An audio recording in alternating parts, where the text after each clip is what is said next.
पीले दांत वाली बहू। रंजना कभी ब्रश नहीं करती थी। उसे कितनी बार उसके माँ बाप ने डांटा, लेकिन उसका कोई असर उस पर होता ही नहीं था, जिस कारण से उसके दांत पीले पीले हो जाते हैं। शादी के बाद। अरे बहू, वैसे तो तुझ में कोई कमी नहीं है, पर तेरे दांत इतने पीले कैसे हैं बेटा? कैसे मतलब? कोई सर्जरी थोड़ी ना कराई है। वो तो क्या नाम, मैं ब्रश नहीं करती थी तो पीले हो गए। अब क्या करूं? आप कहें तो लाल करवा लूं या फिर काले? यार ये क्या है, क्यों माँ से लड़ रही हो? लड़ रही हूँ? अरे मैं लड़ रही हूँ या ये बोल रही है कि दांत पीले है, पीले। अरे तपस्या थोड़ी ना की है इन्हें पीले करने के लिए। बकायदा ब्रश नहीं किया है 20 साल तक, तब जाकर। छी, कैसी बात कर रही हो? ये उस वक्त तो पीले नहीं थे जब हम लोग तुम्हें देखने आए थे। अरे तब साफ करवा लिया होगा डेंटिस्ट के पास जाकर। अब देखो कैसे पीले पीले लग रहे हैं। रंजना सास की तरफ गुस्से से देखती है। फिर शुरू हो गई पीले पीले पीले। अरे पीले तो तब भी थे जब मेरे हाथ का रसगुल्ला उड़ा उड़ा कर खा रही थी और बोल रही थी, लड़की नहीं गुणों का खजाना दे रहे भाई साहब आप। खैर, अब वो लोग करते भी तो क्या करते, पीले दांत वाली बहू पल्ले पड़ी थी तो झेलना तो था ही। एक दिन कीर्तन में रंजना गाना गा रही थी। अरे कमला बहन, माँ का द्वार है, यहाँ तो सब शुद्ध होकर आते हैं, फिर अपनी बहू को ब्रश भी नहीं करवाती तुम। दूर से पीले पीले दांत भक्ति में बाधा उत्पन्न कर रहे हैं। अरे कोई 2 साल के बच्ची थोड़ी ना लेकर आई हूँ मैं बहू बनाकर। अच्छी खासी लड़की है, अरे कैसे करवाऊं ब्रश? ये तो उसे खुद करना चाहिए ना। अब माँ बाप तो इसके जैसे तैसे निपटा दिए, ये नहीं सोचा कि सास कैसे संभालेगी। सास बहू को लेकर घर आ जाती है, लेकिन सोच लेती है कि अब इसे लेकर कहीं नहीं जाएगी। अगले रोज बहू कहती है, अरे क्या हो गया, मंदिर नहीं जाना क्या? कीर्तन का वक्त हो रहा है। मेरी मधुर वाणी से कान्हा जी जागते हैं और सोते हैं। आप तो जानती है ना उनकी भक्ति में कितना मन लगता है मेरा। वो क्या है ना, तबीयत ठीक नहीं लग रही है मेरी, आराम करूंगी मैं। तबीयत ठीक नहीं लग रही? अभी तो मिथुन के गाने पर नाच रही थी आप, और अब बोल रही है कि तबीयत ठीक नहीं लग रही।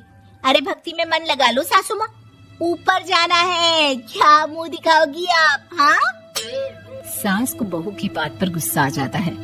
मैं क्या मुंह दिखाऊंगी, इसकी चिंता तो ना कर, समझी? अपने मुंह की चिंता कर, जो ये पीले पीले दांत लेकर हर जगह पहुंच जाती है। पता है लोग कितना मजाक बनाते हैं। ना जी ना, मैं नहीं जाना कहीं तेरे साथ। तो ये बात है। कोई ना, मत जाओ, मैं अपने कमरे में ही बैठकर भक्ति कर लूंगी। ऊपर वाला दांत थोड़ी ना देखता है, मन देखता है, भावना देखता है। और अरे बस बस, तू सब कुछ दिखा, बस ये सफेद चमकदार दांत ना दिखाना किसी को, है? जा यहाँ से। बहू को सास की बात का कोई फर्क नहीं पड़ता, वो तो जैसी थी वैसी ही रह जाती है।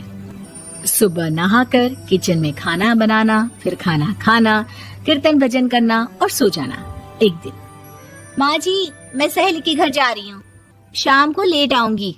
हाँ हाँ तो जाना, मैंने कौन सा तेरी आरती करनी है घर पर बैठकर। रंजना सहेली के घर जाती है, जहाँ वो पार्टी में जाने की तैयारी कर रही होती है। अरे शिखा, कहाँ जाने की तैयारी कर रही है? मैं गलत वक्त पर आ गई क्या? अरे नहीं यार, उल्टा सही वक्त पर आई है। मैंने ये साड़ी और ज्वेलरी निकाली है यार, शाम को इनके ऑफिस की एक पार्टी में जाना है। बताना कैसा लग रहा है ये सब? नहीं यार, इस ड्रेस के साथ तो वो वाली ज्वेलरी अच्छी लगेगी। हाँ हाँ सही बोल रही है, मैंने ध्यान ही नहीं दिया। वैसे तो हमेशा से मस्त फैशन सेंस रखती है। तो बड़ा जाती होगी ना पति के साथ पार्टी में। रंजना कुछ नहीं बोलती, बस सोचती है कि यार काश ये बात सही हो जाती, पर मैं क्यों नहीं जाती पार्टी में? क्या इन लोगों की कोई पार्टी होती नहीं होगी?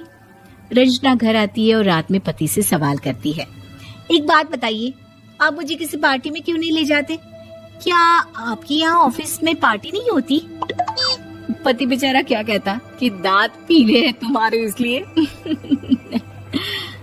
अरे कोई पार्टी होती नहीं हम लोगों के ऑफिस में, तो कहाँ से लेकर जाऊं? और मार्केट, मॉल, कहीं वीकेंड घूमना, कहीं तो। अरे यार सारे हफ्ते में एक छुट्टी मिलती है, तो सोचता हूँ कि आराम ही कर लूं। क्यों? रंजना मन मार के रह जाती है। पहले कभी सास के साथ मंदिर जाया करती थी, लेकिन वो भी सास ने ले जाना बंद कर दिया। घर बैठी बैठी रंजना बोर हो जाती है। तभी उसे आइडिया आता है और वो मायके जाने का सोचती है। सासू माँ, 2 दिनों के लिए मम्मी के घर जा रही हूँ। अच्छा ठीक है, आराम से जा। और हाँ, माँ से कुछ अच्छी आदत सीख कर आना कि कैसे शरीर के हर भाग की तरह दांतों की सफाई भी जरूरी होती है, समझी? शुरू हो गई ना आप। वो लोग आपकी तरह नहीं है कि छोटी छोटी बात का बतंगड़ बना दे। उन लोगों के लिए मैं मायने रखती हूँ, ना कि मेरे पीले पीले दांत। रंजना माँ को बिना बताए उन लोगों को सरप्राइज देती है, लेकिन जैसे ही वो दरवाजे पर पहुंचती है, अंदर देखती है कि घर वाले कहीं जा रहे होते हैं। अब माँ, काश रंजना दीदी के दांतों वाली प्रॉब्लम नहीं होती, तो वो भी हम लोगों के साथ चलती ना बुआ जी की बेटी की शादी में। हाँ बेटा, लेकिन अब उसे कौन समझाए कि उसको उसके पीले दांत नहीं दिखते, लेकिन उसके आसपास के लोगों को कितना एम्बैरेसिंग फील कराते हैं। मुझे तो कितनी बार उसके स्कूल की टीचर ने शिकायत की कि उसके साथ कोई लड़की बैठना भी नहीं चाहती, और ना ही कॉलेज में कोई उससे बात करना चाहता था। लेकिन पता नहीं क्यों उसे ये बात समझ में ही नहीं आती। कोई कमी नहीं है उस लड़की में, बस यही कि दांत पीले हैं। वो तो भला हो जीजा जी और उनकी माँ का, जो दीदी को जैसी है वैसे ही रखा हुआ है। रंजना को अपने घर वालों की बात सुनकर बहुत दुख होता है। वो सोचती है कि वो क्या करे, लेकिन फिर वो सीधा डेंटिस्ट के पास जाती है, अपने दांत चमकाती है और कसम खाती है कि वो रोज ब्रश करेगी। अरे क्या हो गया? तुम तो 2 दिनों के लिए गई थी ना। पर कोई ना, अच्छा है, चलो आ गई तो। रंजना सास के सामने आकर खड़ी हो जाती है और पूरी स्माइल करती है, उसके चमकदार दांतों को दिखाती हुई। हाँ? चले मंदिर। माँ, मुझे माफ कर दीजिए, मैंने आप लोगों को बहुत एम्बैरेसिंग फील करवाया। मैं आज से रोज ब्रश करूंगी।